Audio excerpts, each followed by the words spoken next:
ನಿಜವಾದ ಸಿದ್ಧ ಪುರುಷನಾದ ಗುರು ಪರಮಾತ್ಮನ ಪ್ರತಿನಿಧಿ. ಗುರುವಿಲ್ಲದ ಯಾವ ಸಿದ್ಧಿಯೂ ದೊರಕದೆಂದು ಶಾಸ್ತ್ರಗಳು ಹೇಳುತ್ತವೆ. ಪರಿಪಕ್ವವಾದ ಸಂಸ್ಕಾರವುಳ್ಳವರಿಗೆ ಗುರು ಯಾವ ರೂಪದಿಂದಾದರೂ ಬರಬಹುದು. ಗುರುವಿನ ಪ್ರಕಾಶ ಶಿಷ್ಯನ ಆತ್ಮ ಜ್ಯೋತಿಯನ್ನು ಬೆಳಗುವುದು.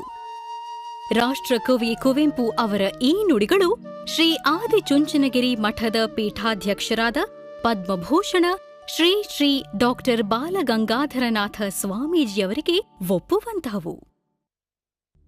ಮಾನವೀಯತೆಯನ್ನು ಸಾಕಾರಗೊಳಿಸಿ ಜಾತಿ ಮತ ಭೇದಗಳಿಗೆ ತಿಲಾಂಜಲಿ ನೀಡಿ ಆತ್ಮಸ್ಥೈರ್ಯ, ಸಾಧನೆಯ ಛಲ, ನಿರ್ಮಲ ಚಾರಿತ್ರ್ಯ, ಮಾನವೀಯ ಅಂತಃಕರಣದಂತಹ ಅಪೂರ್ವ ಗುಣಗಳೆಲ್ಲವನ್ನೂ ಮೇಳೈಸಿಕೊಂಡ ಬಾಲಗಂಗಾಧರನಾಥ ಸ್ವಾಮೀಜಿ ಭಕ್ತರ ಪಾಲಿಗೆ ಭೈರವನ ಅವತಾರ, ನಡೆದಾಡುವ ದೇವರು, ಮಿಕ್ಕವರ ಪಾಲಿಗೆ ಅಭಿವೃದ್ಧಿಯ ಹರಿಕಾರ. ಬಾಲಗಂಗಾಧರನಾಥ ಸ್ವಾಮಿಗಳ ಪೂರ್ವಾಶ್ರಮದ ಹೆಸರು ಗಂಗಾಧರಯ್ಯ. ಬಾಲಕ ಗಂಗಾಧರ ಜನಿಸಿದ್ದು 18/1/1945 ಇಸವಿ ಗುರುವಾರ ಇಂದಿನ ರಾಮನಗರ ಜಿಲ್ಲೆ ಬಿಡದಿ ಸಮೀಪದ ಬಾನಂದೂರಿನಲ್ಲಿ.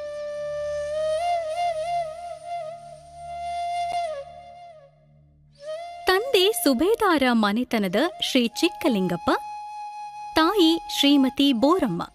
ಶ್ರೀ ಆದಿಚುಂಚನಗಿರಿಯ ಗಂಗಾಧರೇಶ್ವರ ಮತ್ತು ಸ್ತಂಭಾಂಬೆ ಇವರ ಮನೆದೇವರು. ಈ ದಂಪತಿಗಳ 6 ಮಕ್ಕಳಲ್ಲಿ ಎರಡನೆಯವರೇ ಶ್ರೀ ಗಂಗಾಧರಯ್ಯ. ಬಾನಂದೂರಿನ ಪ್ರಾಥಮಿಕ ಶಾಲೆಯಲ್ಲಿ ಇವರ ವಿದ್ಯಾಭ್ಯಾಸ ಪ್ರಾರಂಭವಾಯಿತು. ಹಳ್ಳಿ ಜೀವನ ಮಕ್ಕಳೆಲ್ಲ ಹೇಗಿರುತ್ತೋ ಹಾಗೆ ನಡ್ಕೊಂಡು ಬಂದ್ವಿ. ಮಿಡ್ಲ್ ಸ್ಕೂಲ್, ಪ್ರೈಮರಿ ಸ್ಕೂಲನ್ನು ಬಾನಂದೂರಿನಲ್ಲೇ ಮುಗಿಸಿ ಅಲ್ಲಿ ಮಕ್ಕಳ ಜೊತೆ ಒಳಗಡೆ ಎಲ್ಲರಂತೆ ಸಾಮಾನ್ಯವಾಗಿ ಇಟ್ಕೊಂಡೇ ಇದ್ವಿ. ಹಾಗೆ ನಂತರ ಬಿಡದಿಗೆ ಬಂದು ಅಲ್ಲಿ ಮಾಧ್ಯಮಿಕ ಶಾಲೆಯನ್ನು ಮುಗಿಸಿ ಆಮೇಲೆ ರಾಮನಗರಕ್ಕೆ ಹೋದ್ವಿ.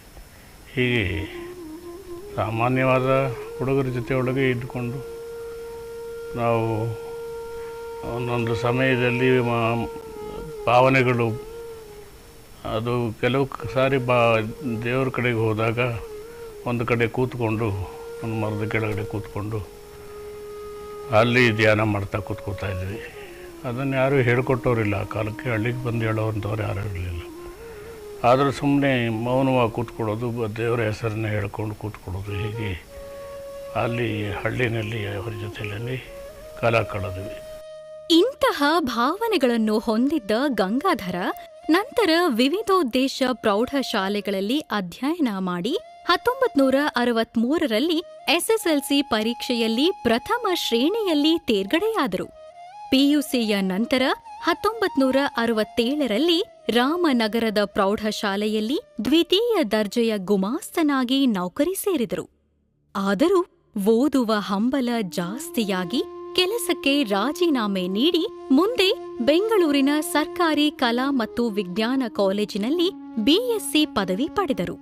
ನಗರದ ನಾಗರಿಕತೆಗೆ ಬಗ್ಗದ ಗಂಗಾಧರಯ್ಯ ಪದವಿಯ ನಂತರ ಊರು ಸೇರಿ ಒಕ್ಕಲುತನಕ್ಕೆ ಮುಂದಾದರು. ಮನಸ್ಸು ಶಾಂತಿ ಬಯಸಿದಾಗಲೆಲ್ಲ ಊರ ಬಳಿಯ ಹಿಪ್ಪೆ ಮರದ ಕೆಳಗೆ ಕುಳಿತುಕೊಳ್ಳುವ ಪರಿಪಾಠವಿಟ್ಟುಕೊಂಡಿದ್ರು. ಒಂದೊಂದು ಸಾರಿ ಮನಸ್ಸಿಗೆ ಬೇಕಾದಾಗ ಆ ಮರದ ಕೆಳಗೆ ಒಂದು ಹಿಪ್ಪೆ ಮರ ಇದೆ, ಈಗ ಅಲ್ಲಿ ಹೊಲದಲ್ಲಿ ಕೆರೆ ಹತ್ರ, ಮಗೆ ಕೆರೆ ಅಂತ ಹೇಳಿ, ಅಲ್ಲಿ ಹೋಗಿ ಕೂತ್ಕೊಂಡ್ರೆ ಮನಸ್ಸಿಗೆ ಒಂದು ರೀತಿ ಶಾಂತಿ ಸಿಗ್ತಾಯಿತ್ತು. ಆ ರೀತಿಯಾಗಿ ಮನಸ್ಸಿಗೆ ಬೇಕಾದಾಗ ಅಲ್ಲಿ ಹೋಗಿ ಕೂತ್ಕೊಂಡು ಶಾಂತಿಯನ್ನು ಪಡ್ಕೊಂಡು ಆಮೇಲೆ ಒಂದು ಅರ್ಧ ಗಂಟೆ 1 ಗಂಟೆ ಸಾಯಂಕಾಲದಲ್ಲಿ ಕೂತ್ಕೊಂಡ್ರೆ ಸಾಯಂಕಾಲ 1-2 ಗಂಟೆ ಕೂತ್ಕೊಂಡು ಹಾಗೇ ಜೀವನದಲ್ಲಿ ನೆಮ್ಮದಿಯನ್ನು ಕಂಡ್ವಿ. ಆಧ್ಯಾತ್ಮಿಕ ವಿಚಾರಗಳನ್ನು ಮೈಗೂಡಿಸಿಕೊಂಡಂತಿದ್ದ ಗಂಗಾಧರಯ್ಯ ಬಿಡುವಿನ ವೇಳೆಯಲ್ಲಿ ಭಾರತ, ಭಾಗವತ, ಭಗವದ್ಗೀತೆ, ಪುರಾಣಗಳನ್ನು ಅಧ್ಯಯನ ಮಾಡುತ್ತಿದ್ದರಲ್ಲದೆ ಅರವಿಂದ ಮಹರ್ಷಿ, ಸ್ವಾಮಿ ವಿವೇಕಾನಂದ, ರಾಮಕೃಷ್ಣ ಪರಮಹಂಸ, ಚೈತನ್ಯ, ಕಬೀರ್ ಮುಂತಾದ ಮಹಾತ್ಮರ ಕೃತಿಗಳನ್ನು, ಶರಣರ ವಚನಗಳನ್ನು ದಾಸರ ಜೀವನ ಚರಿತ್ರೆಗಳನ್ನು ಓದುತ್ತಿದ್ದರು. ಆಗಾಗ ಆಶ್ರಮಗಳಿಗೆ ಭೇಟಿ ನೀಡಿ ಸಾಧು ಸಂತರೊಡನೆ ಆಧ್ಯಾತ್ಮಿಕ ಚರ್ಚೆ ನಡೆಸುತ್ತಿದ್ದರು.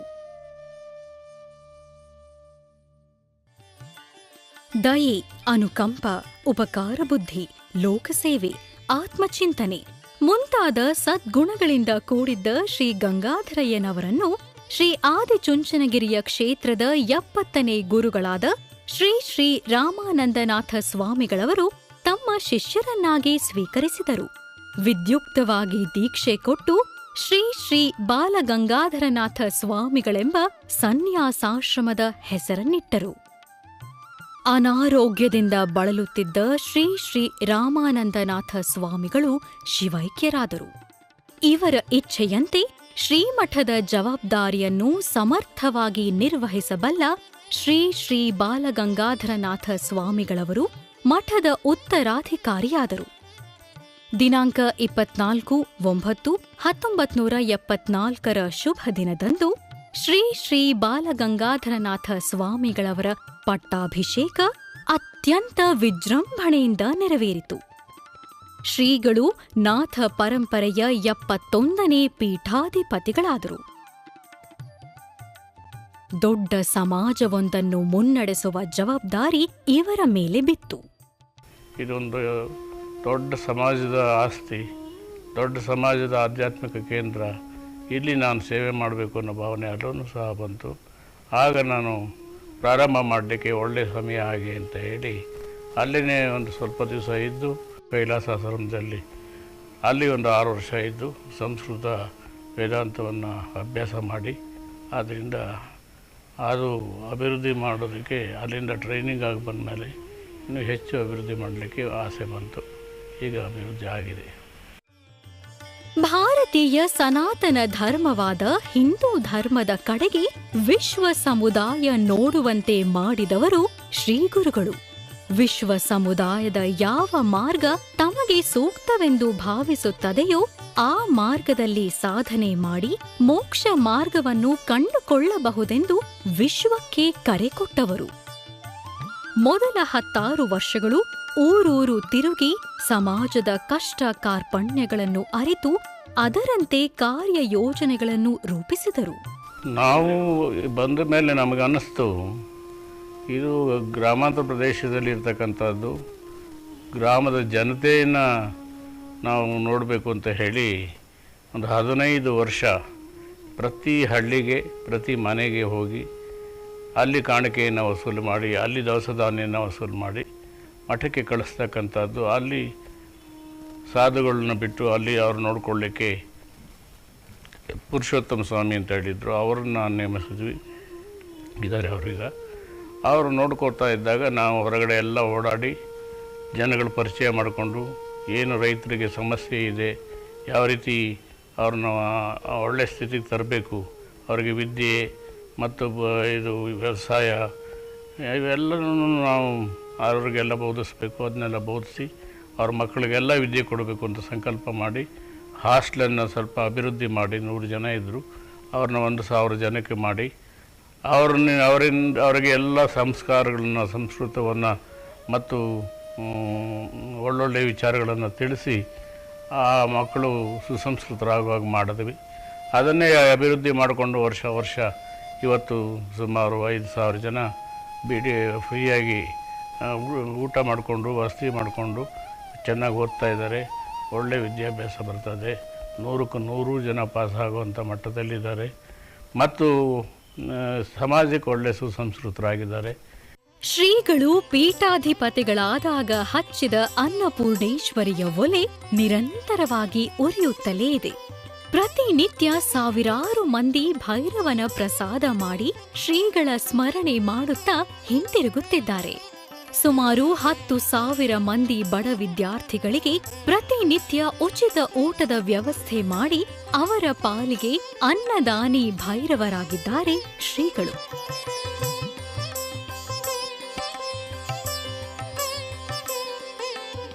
ಪರಮ ಪೂಜ್ಯ ಶ್ರೀಗಳವರು ಶಿಕ್ಷಣ ಕ್ಷೇತ್ರದ ಬಗೆಗೆ ಹೊಂದಿರುವ ಅಪಾರ ಕಳಕಳಿಯಿಂದಾಗಿ ಇಂದು ಶ್ರೀ ಆದಿಚುಂಚನಗಿರಿ ಶಿಕ್ಷಣ ಟ್ರಸ್ಟ್ ಮಹಾವೃಕ್ಷವಾಗಿ ಬೆಳೆದಿದೆ.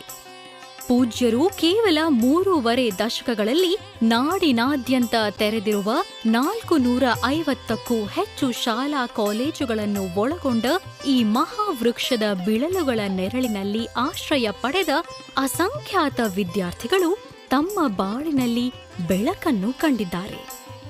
ನಾಗಮಂಗಲ ತಾಲೂಕಿನ ಜವರನಹಳ್ಳಿಯಂತಹ ಕುಗ್ರಾಮದಲ್ಲಿ ಅದೀಗ ಬಿಜಿಎಸ್ ನಗರವೆಂದೇ ಖ್ಯಾತಿಗೊಂಡಿದೆ. ಪ್ರಾಥಮಿಕ ಶಾಲೆಯಿಂದ ಪ್ರಾರಂಭಿಸಿ ತಾಂತ್ರಿಕ ಹಾಗೂ ವೈದ್ಯಕೀಯದಂತಹ ಉನ್ನತ ಶಿಕ್ಷಣದ ಕಾಲೇಜುಗಳನ್ನು ತೆರೆದಿದ್ದಾರೆ. ರಾಷ್ಟ್ರದ ರಾಜಧಾನಿ ದೆಹಲಿಯಲ್ಲಿ ಅಂತಾರಾಷ್ಟ್ರೀಯ ಮಟ್ಟದ ಶಾಲೆಯನ್ನು ತೆರೆಯುವವರೆಗೆ ಪೂಜ್ಯ ಸ್ವಾಮಿಗಳವರ ಶೈಕ್ಷಣಿಕ ಅಭಿಯಾನ ಮುಂದುವರೆದಿದೆ. 150ಕ್ಕೂ ಹೆಚ್ಚು ಪ್ರಾಥಮಿಕ ಮತ್ತು ಮಾಧ್ಯಮಿಕ ಶಾಲೆಗಳು, 60ಕ್ಕೂ ಹೆಚ್ಚು ಪ್ರೌಢಶಾಲೆಗಳು, 50ಕ್ಕೂ ಹೆಚ್ಚು ಪದವಿ ಪೂರ್ವ ಕಾಲೇಜುಗಳು, 8 ಪದವಿ ಕಾಲೇಜುಗಳು, 8 ನರ್ಸಿಂಗ್ ಕಾಲೇಜುಗಳು, 8 ಸಂಸ್ಕೃತ ಪಾಠಶಾಲೆ, 2 ವೈದ್ಯಕೀಯ ಕಾಲೇಜುಗಳು, 4 ಎಂಜಿನಿಯರಿಂಗ್ ಕಾಲೇಜುಗಳು, 50ಕ್ಕೂ ಹೆಚ್ಚು ವಿದ್ಯಾರ್ಥಿ ನಿಲಯಗಳು, ಅಂಧರ ಅಂಗವಿಕಲರ ಶಾಲೆಗಳು, ಕೈಗಾರಿಕಾ ತರಬೇತಿ ಕಾಲೇಜುಗಳು, ಬಿಎಡ್ ಕಾಲೇಜುಗಳು, ಹೀಗೆ ನಾಡು ಹೊರನಾಡುಗಳಲ್ಲೆಲ್ಲ ಹರಡಿಕೊಂಡಿರುವ ಶ್ರೀ ಆದಿಚುಂಚನಗಿರಿ ವಿದ್ಯಾ ದೇಗುಲಗಳಲ್ಲಿ ಪ್ರತಿ ವರ್ಷ 1 ಲಕ್ಷಕ್ಕೂ ಹೆಚ್ಚು ವಿದ್ಯಾರ್ಥಿಗಳು ವಿದ್ಯಾರ್ಜನೆ ಮಾಡುತ್ತಿರುವುದು ಈ ಶಿಕ್ಷಣ ಸಂಸ್ಥೆಯ ಹೆಗ್ಗಳಿಕೆಯೇ ಸರಿ.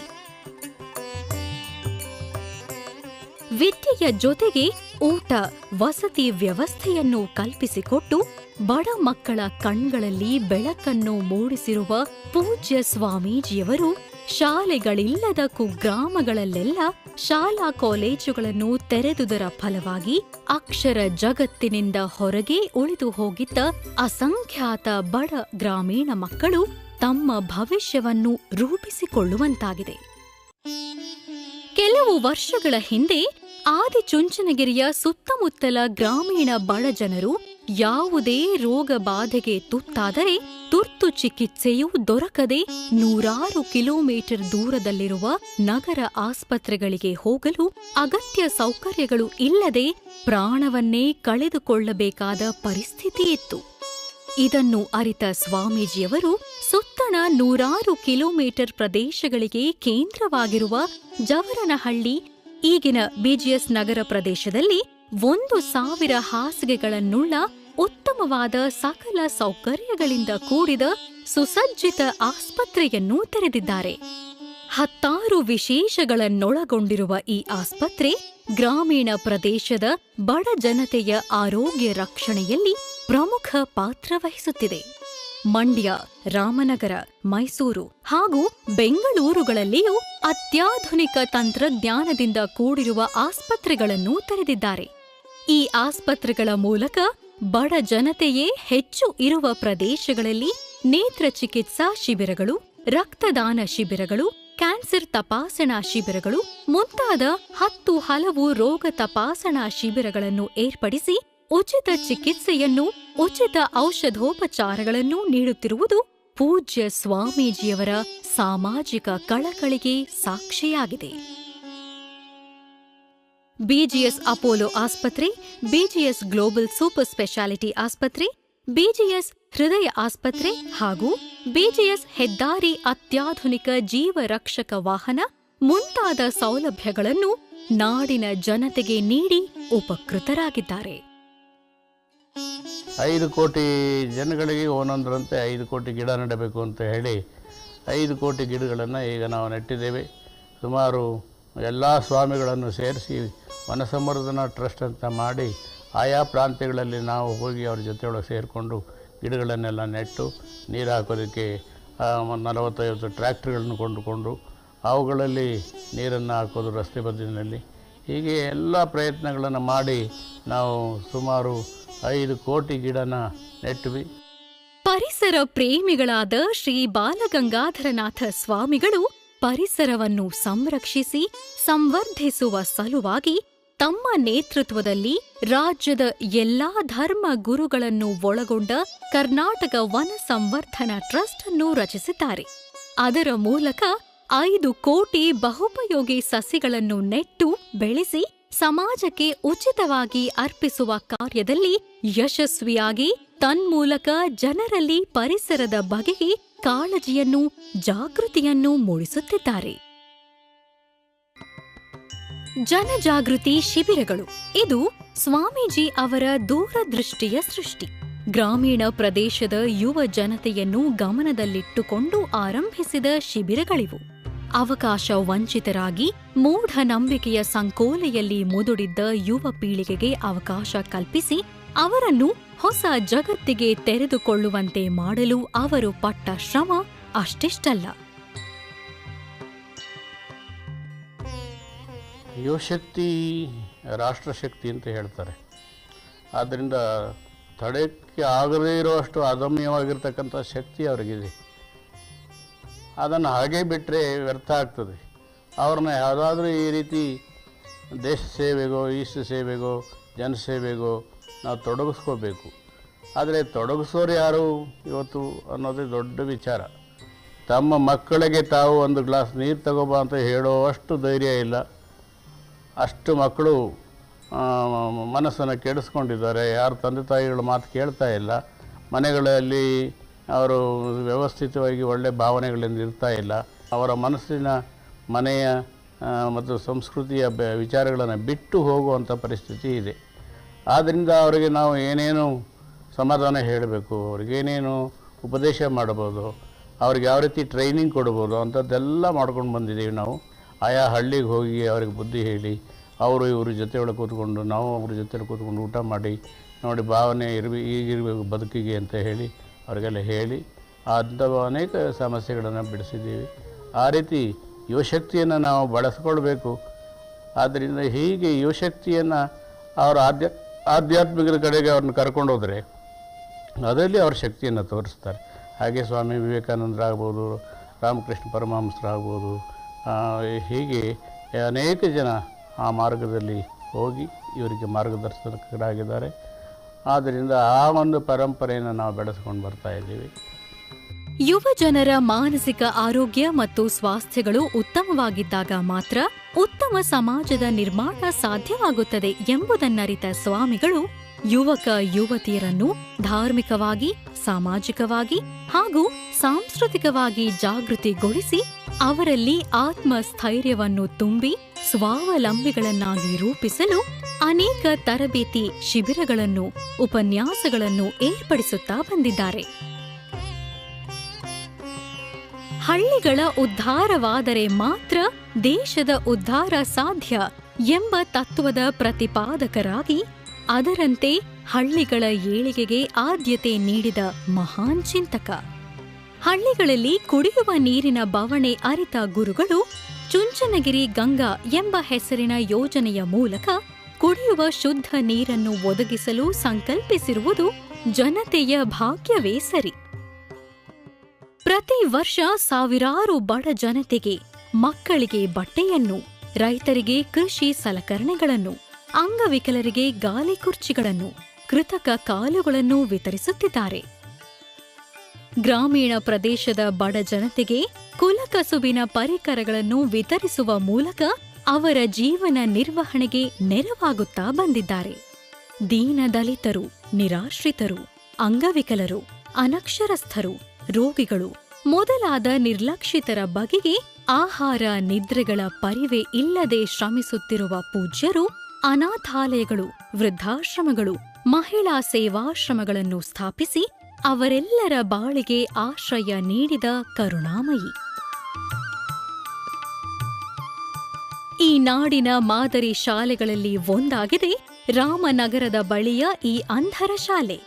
ವಿಶೇಷ ಆಸ್ಥೆ ವಹಿಸಿದರೆ ಅಂಧರ ಬಾಳಿನಲ್ಲೂ ಜ್ಞಾನದ ಜ್ಯೋತಿಯನ್ನು ಬೆಳಗಿಸಬಹುದು ಎಂಬುದನ್ನು ತೋರಿಸಿಕೊಟ್ಟಿದ್ದಾರೆ.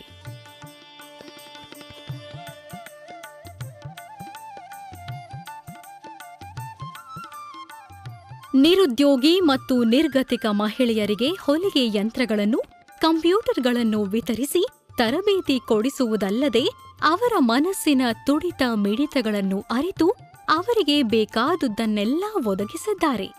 ಅವರ ನೆಮ್ಮದಿಯ ಬದುಕಿಗೆ ಮಾರ್ಗದರ್ಶಕರಾಗಿದ್ದಾರೆ. ಚಿತ್ರದುರ್ಗದಲ್ಲಿ ಒಂದು ಗೋಶಾಲೆ ಮಾಡಿದ್ವಿ, ಅಲ್ಲಿ 400 ಗೋವುಗಳಿವೆ. ಮತ್ತು ಮಂಡ್ಯದಲ್ಲಿ ಶುರು ಮಾಡಿದ್ವಿ, ಮಂಡ್ಯದಲ್ಲಿ 1000 ಗೋವುಗಳಿವೆ. ಮಠದಲ್ಲಿ ನಡೀತಾ ಇದೆ.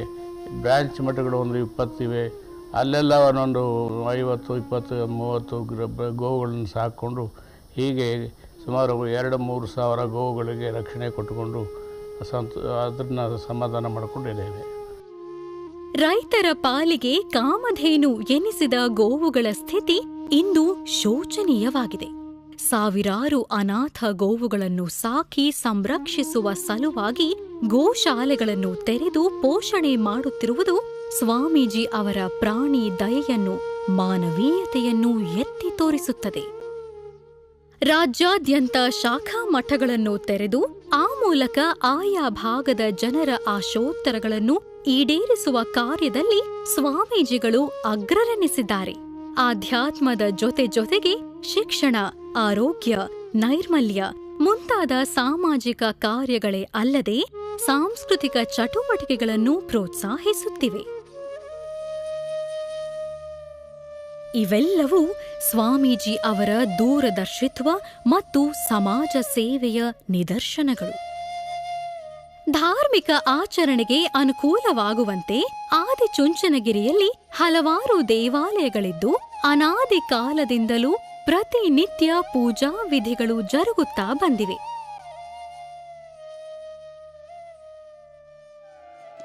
ಈ ಕ್ಷೇತ್ರದ ಸರ್ವತೋಮುಖ ಅಭಿವೃದ್ಧಿಗೆ ಕಾರಣರಾದ ಬಾಲಗಂಗಾಧರನಾಥ ಸ್ವಾಮಿಗಳು ಇದೀಗ ನೂತನವಾಗಿ ಕಾಲಭೈರವೇಶ್ವರ ದೇವಾಲಯವನ್ನು ಇಲ್ಲಿ ಬಹು ಪರಿಶ್ರಮದಿಂದ ಭವ್ಯವಾಗಿ ನಿರ್ಮಿಸಿದ್ದಾರೆ. ದ್ರಾವಿಡ ಶೈಲಿಯ ವಾಸ್ತುವಿನ್ಯಾಸವಿರುವ ದೇವಾಲಯದ ವಿಮಾನ ಗೋಪುರಗಳು ಚೋಳರ ಶೈಲಿಯಲ್ಲಿವೆ. ಇದು ಕಳೆದ ಶತಮಾನದ ಅದ್ಭುತ ವಾಸ್ತುಶಿಲ್ಪ ನಿರ್ಮಾಣವೆಂದೇ ಇತಿಹಾಸಕಾರರ ಅಭಿಪ್ರಾಯವಾಗಿದೆ.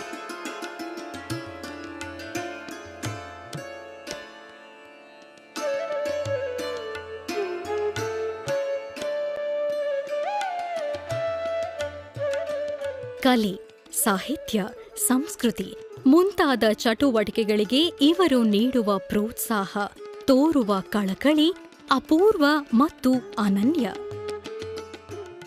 ಜನಪದ ಬಹಳ ಮೌಲ್ಯಾಧಾರಿತವಾಗಿರ್ತಕ್ಕಂಥ ಒಂದು ಸಂಸ್ಕೃತಿ, ಹಾಗೆ ಭಾಷೆ, ಅದನ್ನು ಜನಪದರು ಹಾಡುಗಳಲ್ಲಿ, ಹಳ್ಳಿಗಳಲ್ಲಿ ಹೇಳಿಕೊಂಡು ಬೆಳೆಸ್ಕೊಂಡು ಬಂದಿದ್ರು. ಜನಪದ ಕಲೆಗಳ ಪುನರುತ್ಥಾನಕ್ಕಾಗಿ ಹಲವು ರೀತಿಯ ಯೋಜನೆಗಳನ್ನು ಹಮ್ಮಿಕೊಂಡಿರುವ ಸ್ವಾಮಿಗಳ ಸೇವೆ ಅದ್ವಿತೀಯ. ಜನಪದರಿಗಾಗಿ, ಜನಪದ ಕಲೆಗಳಿಗಾಗಿ ತಮ್ಮ ಪಟ್ಟಾಭಿಷೇಕದ ವಾರ್ಷಿಕ ಮಹೋತ್ಸವವನ್ನು ಜನಪದ ಕಲಾ ಮೇಳವನ್ನಾಗಿ ಪರಿವರ್ತಿಸಿದ್ದಾರೆ. 15,000ಕ್ಕೂ ಹೆಚ್ಚು ಜನಪದ ಕಲಾವಿದರು ಈ ಸಂದರ್ಭದಲ್ಲಿ ಭಾಗವಹಿಸಿ ತಮ್ಮ ನೋವು ನಲಿವಿಗೆ ಸ್ಪಂದಿಸುವ ಶ್ರೀಗಳನ್ನು ಹಾಡಿ ಕೊಂಡಾಡುತ್ತಾರೆ. ಸಮಾಜದ ವಿವಿಧ ಕ್ಷೇತ್ರಗಳಲ್ಲಿ ಸೇವೆ ಸಲ್ಲಿಸಿದ ಮಹನೀಯರನ್ನು ಗುರುತಿಸಿ ಗೌರವಿಸುವುದರಿಂದ ನಾಡಿನ ಪ್ರಗತಿ ಸಾಧ್ಯ ಎಂದು ನಂಬಿರುವ ಗುರುಗಳು ಪ್ರತಿ ವರ್ಷ 5 ಮಂದಿ ಸಾಧಕರಿಗೆ ಚುಂಚಶ್ರೀ ಪ್ರಶಸ್ತಿ ನೀಡಿ ಪುರಸ್ಕರಿಸುತ್ತಾ ಬಂದಿದ್ದಾರೆ. ಸಂಸ್ಕೃತ ಮಹಾವಿದ್ಯಾಲಯದಲ್ಲಿ ವ್ಯಾಸಂಗ ಮಾಡುತ್ತಿರುವ ಆಯ್ದ ವಿದ್ಯಾರ್ಥಿಗಳಿಗೆ ಹರಿಕಥೆ, ಭಜನೆ ಮುಂತಾದವುಗಳನ್ನು ಕಲಿಸಿ ಪಾರಂಪರಿಕ ಕಲೆಗಳ ಪುನರುಜ್ಜೀವನಕ್ಕೂ ಕಾರಣರಾಗಿದ್ದಾರೆ. ಪೂಜ್ಯ ಬಾಲಗಂಗಾಧರನಾಥ ಸ್ವಾಮೀಜಿ ಅವರ ಸಾಮಾಜಿಕ ಸೇವೆ ಬಣ್ಣಿಸಲಾಗದ್ದು.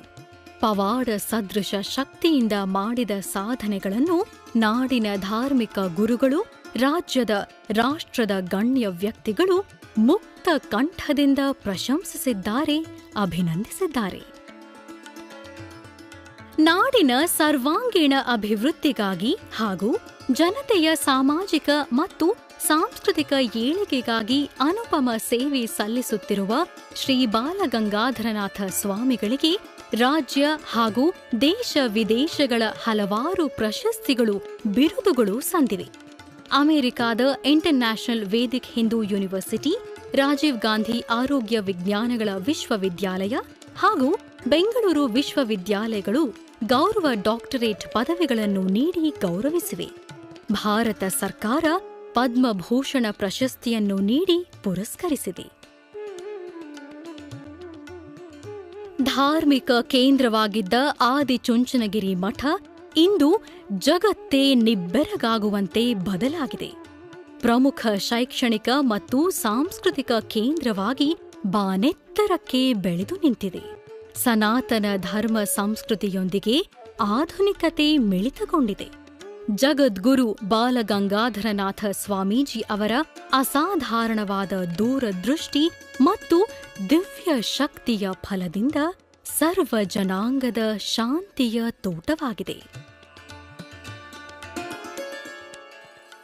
ಶ್ರೀ ಶ್ರೀ ಶ್ರೀ ಬಾಲಗಂಗಾಧರನಾಥ ಸ್ವಾಮಿಗಳು ಕರುಣಾಪೂರ್ಣರು, ಧರ್ಮ ಸಂಸ್ಕೃತಿಗಳ ಸಾಕಾರ ಮೂರ್ತಿಗಳು, ಸರಳರು, ಸಾತ್ವಿಕರು, ಸರ್ವರನ್ನೂ ಸಮಾನತೆಯಿಂದ ಕಾಣುವ ಹೃದಯ ವೈಶಾಲ್ಯವುಳ್ಳವರು, ಕರ್ಮಯೋಗಿಗಳಾಗಿ, ಲೋಕದ ಸುಖ ಶಾಂತಿಗಾಗಿ, ಜನತೆಯ ಉದ್ಧಾರಕ್ಕಾಗಿ, ಅಕ್ಷರ ವಂಚಿತ ಮಕ್ಕಳ ಪಾಲಿನ ಜ್ಞಾನ ಯೋಗಿಯಾಗಿ, ಅನ್ನದಾತರಾಗಿ, ರೈತ ವರ್ಗದ ಜ್ಯೋತಿಯಾಗಿ, ಅಂಧಕಾರವನ್ನು ಓಡಿಸುವ ಬೆಳಕಾಗಿ, ನಾಡಿನ ಎಲ್ಲಾ ವರ್ಗದ ಜನರ ಪ್ರೀತಿ ಆದರಗಳಿಗೆ, ಭಕ್ತಿ ಗೌರವಗಳಿಗೆ ಪಾತ್ರರಾಗಿದ್ದಾರೆ. ಮಹಾನ್ ಮಾನವತಾವಾದಿಗಳಾದ ಪೂಜ್ಯ ಮಹಾಸ್ವಾಮೀಜಿ ಅವರ ಮಹತ್ ಸಾಧನೆಯ ಫಲವಾಗಿ ಶ್ರೀ ಆದಿಚುಂಚನಗಿರಿ ಕ್ಷೇತ್ರದ ಕೀರ್ತಿ ಇಂದು ವಿಶ್ವವ್ಯಾಪಿಯಾಗಿದೆ. ಬಾಲಗಂಗಾಧರನಾಥ ಸ್ವಾಮೀಜಿಗಳ ಕೀರ್ತಿ ಪತಾಕೆ ದಿಗಂತದಲ್ಲಿ ಹಾರಾಡುತ್ತಿದೆ.